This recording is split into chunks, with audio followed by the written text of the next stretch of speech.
Team India के चुनाव के लिए जो सेलेक्टर्स और कोच की मीटिंग हुई थी, बीसीसीआई की मीटिंग हुई थी, उसमें बहुत गर्मा गर्म बहस हुई है। खिलाड़ियों को फोन तक लगाए गए हैं, उनसे फीडबैक लिया गया है, उनसे बात की गई है। उसके बाद यह फैसला लिया गया कि हार्दिक पांड्या को टी20 की कप्तानी नहीं दी जाएगी। सूर्य कुमार यादव नए टी20 कप्तान होंगे। इसके अलावा जो जितने भी फैसले थे, चाहे ऋतुराज गायकवाड़ को टीम से बाहर रखना हो, चाहे यशस्वी को टीम के अंदर रखना हो, चाहे रियान पराग को वनडे टीम में रखना हो, केएल राहुल की वापसी हो, उनसे उपकप्तानी छीन लिया जाना हो, शुभमन गिल को टी20 और वनडे दोनों का उपकप्तान बनाना हो, ये सारे फैसले इस मीटिंग में बहुत गर्मा गर्म बहस के बाद लिए गए हैं। तो अंदर से जो रिपोर्ट सामने आई है ना, कि अंदर क्या क्या हुआ है मीटिंग में, क्या किसकी बहस हो गई, किसको फोन मिलाया गया, ये मैं आपको बताता हूं। दरअसल टीम इंडिया की ये जो सिलेक्शन बैठक थी, ये लगभग 2 दिनों में कई घंटों तक चली है। एक तो 2 दिन चली और उसके बाद कई घंटों तक चली। और खबरों की माने तो मीटिंग में मतभेद भी हुआ, मनभेद भी हुआ, इसके साथ साथ तीखी बहस भी देखने को मिली। मीटिंग के दौरान ही कई खिलाड़ियों को फोन तक किया गया और उनके साथ लॉन्ग टर्म प्लानिंग पर बातचीत की गई। कप्तानी में हार्दिक से पहले सूर्या और वनडे में राहुल से पहले गिल का उपकप्तान चुना जाना भारतीय क्रिकेट के भविष्य के लिए उठाया गया बहुत अहम फैसला था।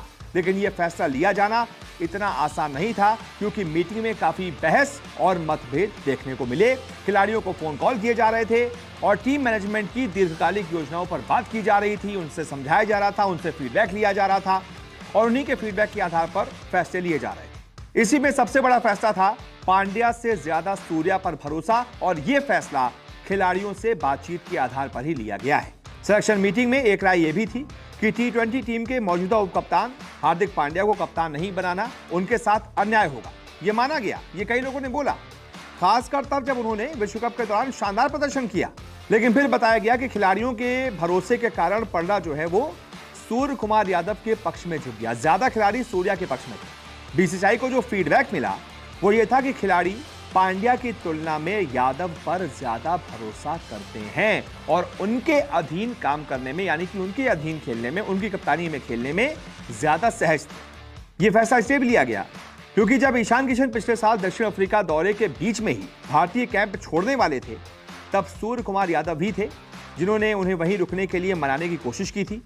यादव को पांड्या से पहले कप्तानी की मंजूरी मिलने के पीछे यह भी बहुत बड़ा कारण था। वहीं कुछ लोगों ने यह भी कहा कि पांड्या को डिप्टी बनाने का फैसला रोहित का था। रोहित चाहते थे कि पांड्या को उपकप्तान बनाया जाए, लेकिन चयन समिति इसके लिए ज्यादा इंटरेस्ट नहीं दिखा रही थी। बैठक के दौरान यह भी तर्क दिया गया कि चीफ सेलेक्टर अजीत अगरकर के अधीन चयन समिति के पास अगले 2 साल के लिए टीम तैयार करने का मौका नहीं। ऐसे में यही अगले टी20 इंटरनेशनल साइकिल के लिए रोड मैप तैयार करने का सही समय, यानी कि एक तरीके से ये जो टीम चुनी गई है, ये अगले टी20 विश्व कप को ध्यान में रखते हुए चुनी गई है।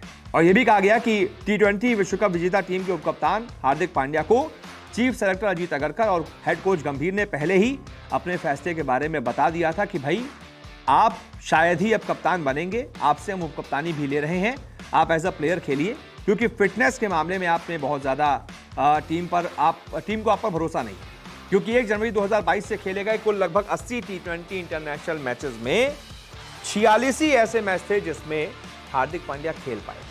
अब समझ लीजिए, आप खुद ही अंदाजा लगा दीजिए, लगभग 33-34 मैच उन्होंने मिस किए थे। अब आप इतने ज्यादा मैचेस मिस करेंगे और फिर आप वनडे वर्ल्ड कप में भी जब क्रंच सिचुएशन थी तब भी आप चोटिल हो गए थे, बीच वर्ल्ड कप से बाहर हो गए थे। तो ये जो बार बार बाहर हो जाना हार्दिक पांड्या का एक तरीके से आदत बन चुकी थी, इसने भी इस फैसले पर मुहर लगा दी। इसने भी स्काई को कप्तान बनाने में मदद कर दी कि भाई स्काई बेहतर है, फिट है, और अगले 2 साल तक अगर हम सोच रहे हैं तो स्काई फिट रहेंगे। हार्दिक पांड्या के साथ आप ये भरोसा नहीं ले सकते। और फिर खिलाड़ियों को फोन किए गए, खिलाड़ियों ने कह दिया कि स्काई ज्यादा बेटर कैप्टन है, हार्दिक है। तो एक तरीके से टीम इंडिया के ही सभी खिलाड़ियों ने मिलकर यह फैसला लिया है कि हार्दिक नहीं, हमको सूर्या चाहिए, और इसी वजह से अंदर तीखी बहस की। बहुत बहुत शुक्रिया इस रिपोर्ट को देखने के लिए।